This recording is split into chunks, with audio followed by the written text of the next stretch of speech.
you got to meet with House Speaker Paul Ryan Mm-hmm. to improve, use of force training. Since going, what has this done for your officers? What have you taken back? Have you started any new programs? You guys?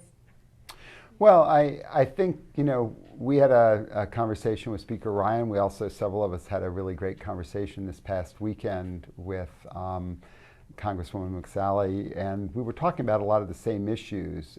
These are really issues that are not partisan. They're not Democrat or Republican. It's actually frustrating that we're in this sort of hyper-partisan environment right now, because a lot of these are just good policing or criminal justice practices that we should be talking about and sharing and encouraging training and other resources that can come nationally or from the state, but we're definitely going to move forward with them locally, because we talked, for example, about how important it is to to give officers more tools to dealing, for example, with people who are armed with knives or cutting instruments, so that they have another approach to take other than just deadly force in circumstances like that. And that may still be necessary sometimes, but how much better would it be if officers across the country had the kind of training folks are getting here in terms of de-escalation skills, in terms of building their verbal and nonverbal communication skills across the board, in terms of tactically knowing how they can reposition and create distance and still be safe in different circumstances. These are things that have not always been taught as well as they should be in police academy settings. And so we got to play some catch up, but we have the opportunity to do things better. And so we had that conversation with Speaker Ryan, who was very engaged and interested in sort of highlighting that.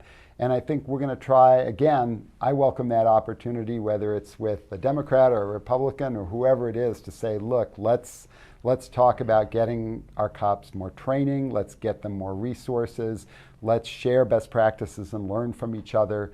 This is how we're going to continue to move our profession forward and help keep our communities as safe as possible. Now I know, like, tasing policy is kind of big across the country. Are you the department's doing any additional training? Like what? Well, I think our current training program with respect to tasers is effective. We need to make sure that they're being used for the right reasons and not convenient reasons. They shouldn't take the place of putting your hands on somebody when that's an appropriate use of force. I sometimes worry that we have gotten used to tasing people because it allows us to keep some distance from people, and we probably need to rethink that a little bit, but I think our training is solid in that respect.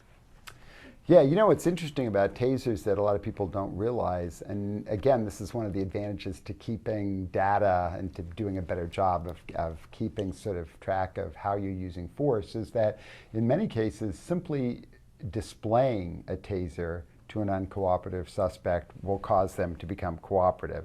The public sometimes assumes that, the only value of a taser is when somebody gets tased.